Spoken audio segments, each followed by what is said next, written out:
तेनालीराम बुद्धि, हाजिर जवाबी और अनोखी चतुराई का नाम है। दोस्तों, कहते हैं जीवन में ताकत से बड़ी कोई चीज है तो वो है समझदारी। और समझदारी की इस मिसाल का नाम है तेनालीराम। विजयनगर साम्राज्य के राजा कृष्णदेवराय के दरबार में एक ऐसा व्यक्ति था जो बिना तलवार उठाए हर मुश्किल का हल निकाल देता था। कभी अपनी हाजिर जवाबी से, कभी अपनी अनोखी बुद्धि से तेनालीराम हर चुनौती को हंसी में बदल देता था। आज की इस कहानी में हम जानेंगे कैसे एक साधारण से दिखने वाले कवि ने अपनी तेज बुद्धि से बड़े बड़े राजाओं को भी चौंका दिया।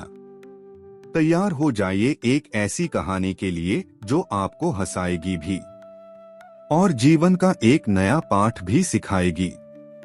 चलो शुरू करते हैं तेनालीराम की यह बुद्धिमानी भरी कहानी। अंतिम इच्छा। पहली कहानी। समय के साथ साथ राजा कृष्णदेव राय की माता बहुत वृद्ध हो गई थीं। एक बार वह बहुत बीमार पड़ गई। उन्हें लगा कि अब वे शीघ्र ही मर जाएंगी। उन्हें आम से बहुत था, इसलिए जीवन के अंतिम दिनों में वे आम दान करना चाहती थीं। सो उन्होंने राजा से ब्राह्मणों को आमों को दान करने की इच्छा प्रकट की। वह समझती थी कि इस प्रकार दान करने से उन्हें स्वर्ग की प्राप्ति होगी। सो कुछ दिनों बाद राजा की माता अपनी अंतिम इच्छा की पूर्ति किए बिना ही मृत्यु को प्राप्त हो गईं। उनकी मृत्यु के बाद राजा ने सभी विद्वान ब्राह्मणों को बुलाया और अपनी मां की अंतिम अपूर्ण इच्छा के बारे में बताया। कुछ देर तक चुप रहने के पश्चात ब्राह्मण बोले, यह तो बहुत ही बुरा हुआ महाराज। अंतिम इच्छा के पूरा न होने की दशा में तो उन्हें मुक्ति ही नहीं मिल सकती। वे प्रेत योनि में भटकती रहेंगी। महाराज, आपको उनकी आत्मा की शांति का उपाय करना चाहिए। तब महाराज ने उनसे अपनी माता की अंतिम इच्छा की पूर्ति का उपाय पूछा। ब्राह्मण बोले, उनकी आत्मा की शांति के लिए आपको उनकी पुण्यतिथि पर सोने के आमों का दान करना पड़ेगा। राजा ने मौ की पुण्यतिथि पर कुछ ब्राह्मणों को भोजन के लिए बुलाया और प्रत्येक को सोने से बने आम दान में दिए। जब तेनालीराम को यह पता चला तो वह तुरंत समझ गया कि ब्राह्मण लोग राजा की सरलता तथा भोलेपन का उठा रहे हैं। सो उसने उन ब्राह्मणों को पाठ पढ़ाने की एक योजना बनाई। अगले दिन तेनालीराम ने ब्राह्मणों को निमंत्रण पत्र भेजा। उसमें लिखा था कि तेनालीराम भी अपनी माता की पुण्यतिथि पर दान करना चाहता है, क्योंकि वह भी अपनी एक अधूरी इच्छा लेकर मरी थी। जब से उसे पता चला है कि उसकी मां की अंतिम इच्छा पूरी न होने के कारण प्रेत योनि में भटक रही होंगी, वह बहुत ही दुखी है और चाहता है कि जल्दी उसकी मौ की आत्मा को शांति मिले। ब्राह्मणों ने सोचा कि तेनालीराम के घर से भी बहुत अधिक दान मिलेगा, क्योंकि वह शाही विदूषक है। सभी ब्राह्मण निश्चित दिन तेनालीराम के घर पहुंच गए। ब्राह्मणों को स्वादिष्ट भोजन परोसा गया। भोजन करने के पश्चात सभी दान मिलने की प्रतीक्षा करने लगे। तभी उन्होंने देखा कि तेनालीराम लोहे के सलाखों को आग में गर्म कर रहा है। पूछने पर तेनालीराम बोला, मेरी मां फोड़ों के दर्द से परेशान थीं। मृत्यु के समय उन्हें बहुत तेज दर्द हो रहा था। इससे पहले कि मैं गर्म सलाखों से उनकी सिकाई करता, वह मर चुकी थी। अब उनकी आत्मा की शांति के लिए मुझे आपके साथ वैसा ही करना पड़ेगा जैसी कि उनकी अंतिम इच्छा थी।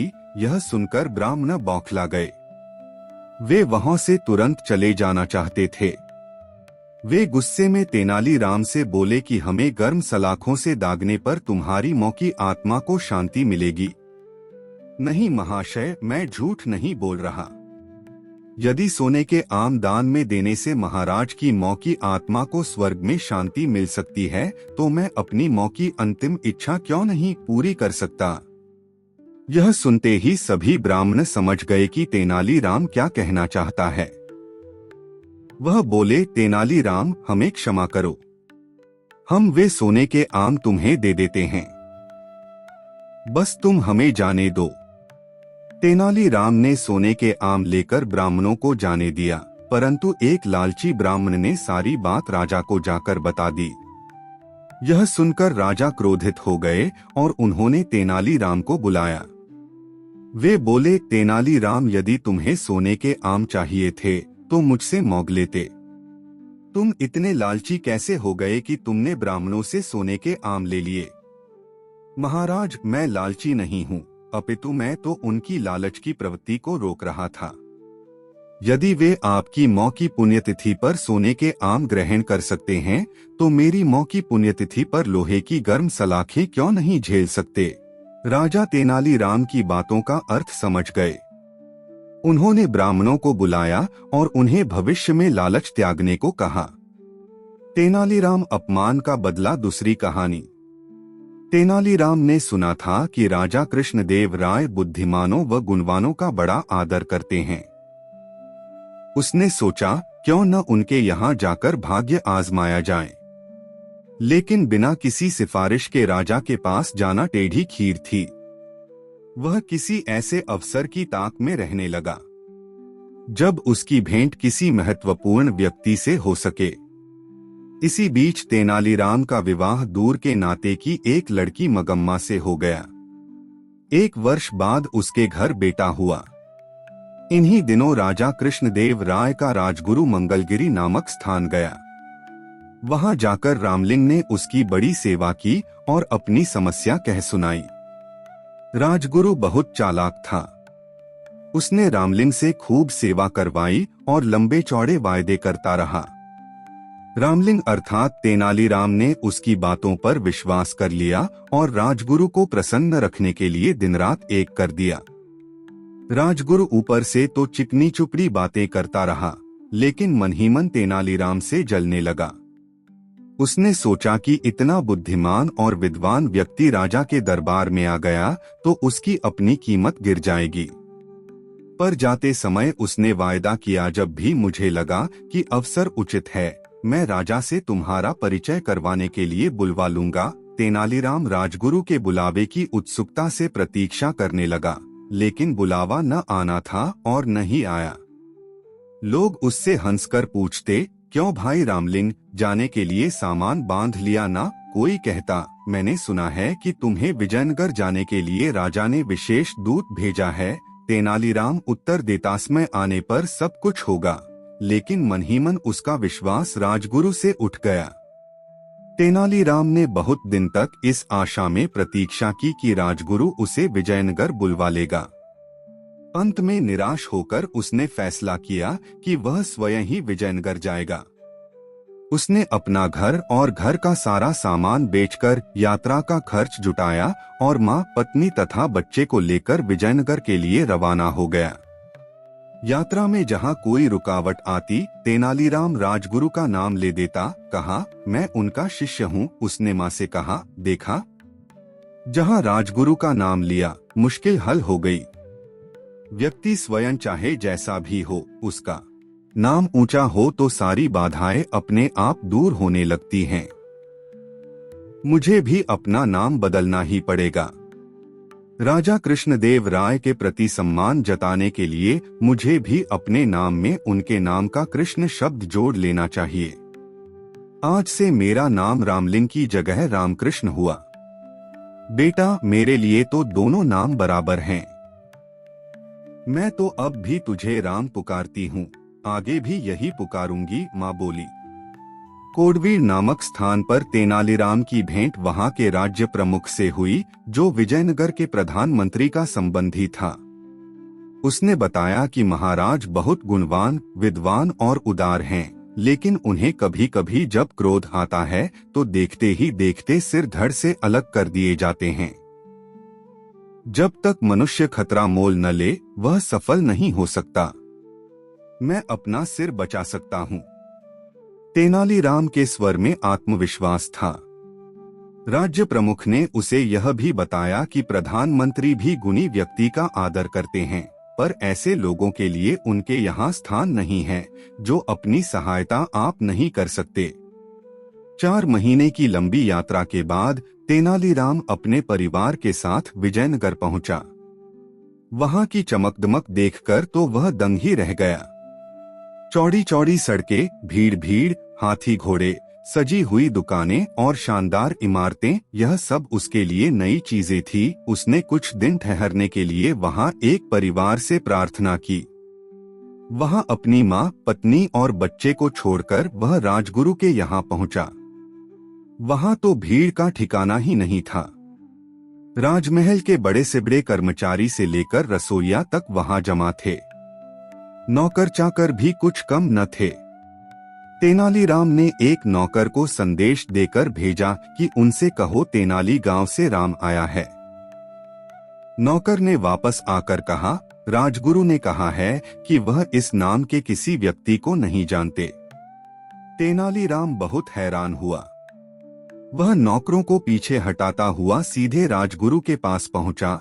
राजगुरु, आपने मुझे पहचाना नहीं।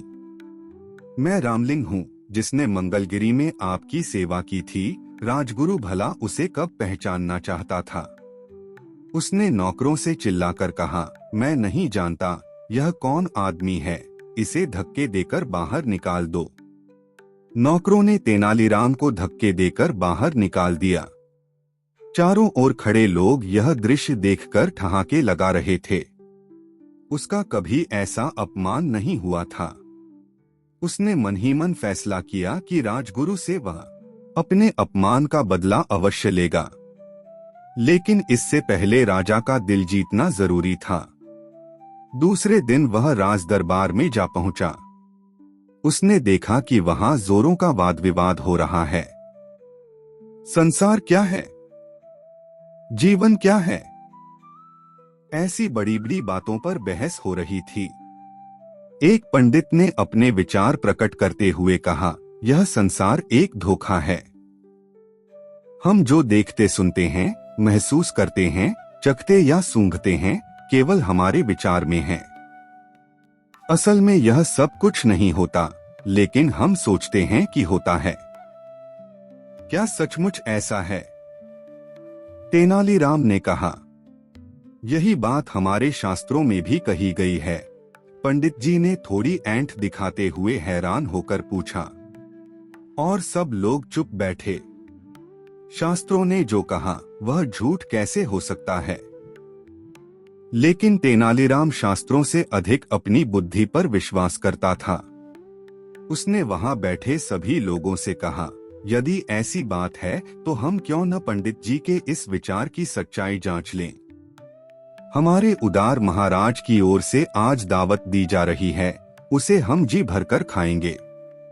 पंडित जी से प्रार्थना है कि वह बैठे रहें और सोचें कि वह भी खा रहे हैं। तेनालीराम की बात पर जोर का ठहाका लगा।